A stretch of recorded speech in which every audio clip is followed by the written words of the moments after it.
ہمارا حال کیا ہے؟ آج ہمارا حال اتنا ہے کہ یہ 100 کرسی ہیں وہی پوری ہو پائی. 100 کرسی ہیں صاحب.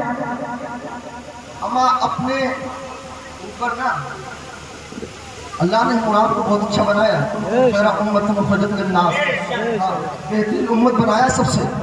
لیکن مسلمانوں ہم اور آپ کس کیٹیگری میں چلے گئے کہ ہم اور آپ کہنے کے تو نعرے لگا لیتے ہیں کہ ہم حسین کا دامن نہیں چھوڑیں گے, ہم غوث کا دامن نہیں چھوڑیں گے. یاد رکھ مسلمان, صرف نعرہ لگانے سے دامن پکڑنا نہیں ہوتا ہے, بلکہ اصل میں دامن پکڑنے کا مطلب یہ ہے کہ جو غوث نے کیا ہے تو اپنی زندگی کا معیار بنا لے, جو حسین نے کیا ہے تو اپنی زندگی کا معیار بنا لے. قسم سے تجھ سے اللہ بھی خوش ہوگا اور مدینے والے مصطفیٰ بھی خوش ہوگا. نعرہ تکبیر, نعرہ رسالت, مسلک اعلی حضرت, ذکر شہید اعظم. مسلمانوں جس حسین کا جلسہ سجا کے بیٹھے ہو نا, اس حسین کے بارے میں دیکھو, کسی کی بات جب چلے نا تو پہلے اس کا بیک گراؤنڈ دیکھا کرو کہ بیک گراؤنڈ سے شخصیت کا معلوم ہوتا ہے. بیک گراؤنڈ دیکھو پتہ چل جائے گی شخصیت کیسی ہے مسلمانوں. لیکن حسین کا بیک گراؤنڈ دیکھو گے تو ایسا بیک گراؤنڈ حضرت آدم سے لے کے قیامت تک کسی کا نہیں, اس لیے کہ حسین کا نانا تمام نبیوں کا سردار ہے, حسین کا بابا تمام ولیوں کا سردار ہے, اور حسین کی نانی اپنے وقت کی تمام عورتوں کی سردار ہے. اور امام حسین کے بھائی حسین پاک جنتی جوانوں کے سردار ہیں. اور مسلمانوں سنو, حسین کا بیک گراؤنڈ 2 حدیثیں سنا کے اپنی تقریر کو ختم کرتا ہوں. مسلمانوں توجہ سے سننا, اب تک کا آپ نے پورا جلسہ ایسی نکال دیا ہے, میرے یہ حدیث اپنے دل کی تختی پر نوٹ کر کے لے جانا. اے مسلمانوں سنو, میرے نبی کے کونین علیہ الصلوۃ والتسلیم نے ارشاد فرمایا, اے لوگوں سنو, حضرت مریم اپنے زمانے کی عورتوں کی سردار ہے, حضرت آسیہ اپنے زمانے کی عورتوں کی سردار ہے. واپس سے بولو سبحان اللہ. ایک مرتبہ امام حسین کے نام پر ہاتھوں کو اٹھا کر بولو یا حسین, اور واپس سے بولو یا حسین.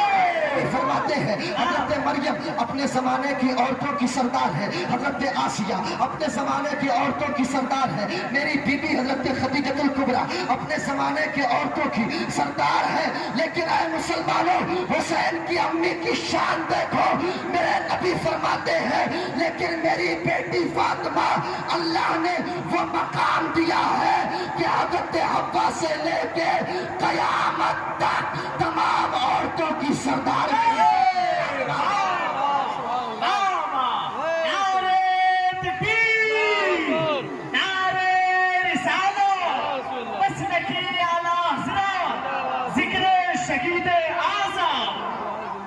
مسلمانوں ایسا بیک گراؤنڈ کسی کا نہیں ہے کہ حضرت حسین کی امی فاطمہ الزہرا تمام عورتوں کی سردار ہے, اور جنت میں تمام نوجوان عورتوں کی سردار ہے. اور مسلمانوں سنو, میرے امام حسین کی امی کی شان کیا ہے.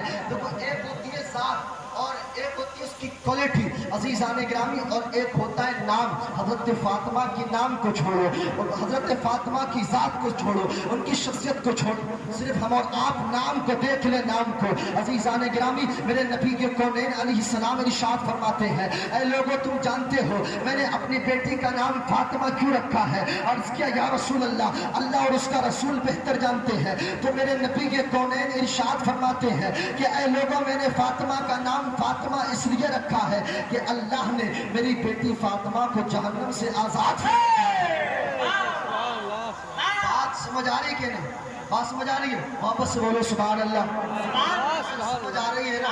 تو بیداری کا ثبوت ہے. میرے نبی فرماتے ہیں جیسے ہم لوگ جب بچے کو دودھ چھٹاتے ہیں تو بولتے ہیں فاطمہ الصبی, یعنی بچے کو دودھ چھٹانا. تو فاطمہ نام کی میننگ یہ ہے کہ کسی چیز سے نجات پا لینا, کسی چیز سے چھٹکارا پا لینا ہے. میرے نبی فرماتے ہیں کہ میں نے اپنی بیٹی فاطمہ کا نام فاطمہ اس لیے رکھا ہے کہ اللہ نے اس کو جہنم سے آزاد فرما دیا ہے. اور دوسری حدیث پاک حضور فرماتے ہیں کہ اے لوگوں تم جانتے ہو میں نے فاطمہ کا نام فاطمہ کیوں رکھا ہے. میرے نبی فرماتے ہیں میں نے فاطمہ کا نام فاطمہ اس لیے رکھا ہے کہ اللہ نے میری بیٹی فاطمہ اور میری بیٹی فاطمہ کی اولاد کو جہنم سے آزاد فرما دیا, جہنم سے آزاد فرما دیا ہے. تقریر کے آخری جملے اور آخری حدیث اپنے کھلے کانوں سے اور دل کی تختی پر نوٹ کر لینا.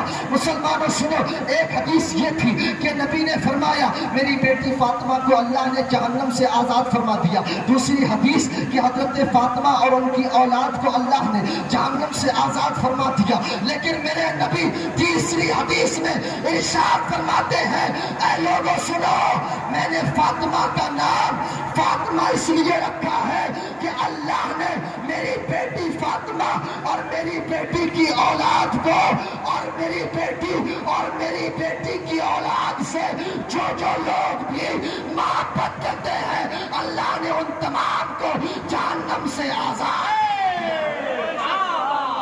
اللہ نے ان تمام کو جہنم سے آزاد فرما دیا ہے. اے مسلمانوں تم اس خاتون کے بیٹے کا سجا کے بیٹھے ہو کہ مسلمانوں جو امام حسین سے محبت کرے تو حضور سے جنت کی بشارت عطا فرما دیا کرتے ہیں. تو ایسے جلسوں سے دور مت بھاگو بلکہ ان جلسوں کے قریب میں ہو, اس میں بڑھ چڑھ کر کے حصہ لو.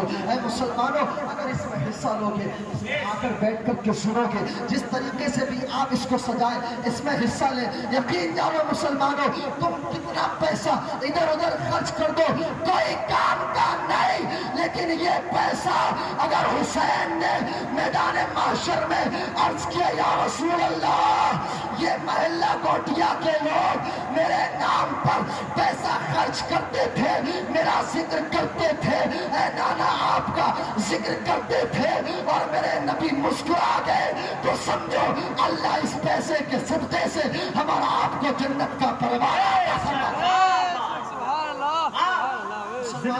ان جلسوں سے دور مت ہٹو, ان جلسوں کے قریب میں ہو جاؤ, اس میں زیادہ سے زیادہ حصہ لو, ان جلسوں کو سجاؤ, ان جلسوں کو سجانے میں محنت کرو, ان جلسوں کو سننے میں بھی محنت کرو. عزیزان گرامی اللہ کی بارگاہ میں دعا ہے کہ اللہ کریم سرکار امام حسین کے طریقے پر ان کے نقش قدم پر ہم اور آپ کو چلنے کی توفیق عطا فرمائے. السلام علیکم ورحمۃ اللہ وبرکاتہ.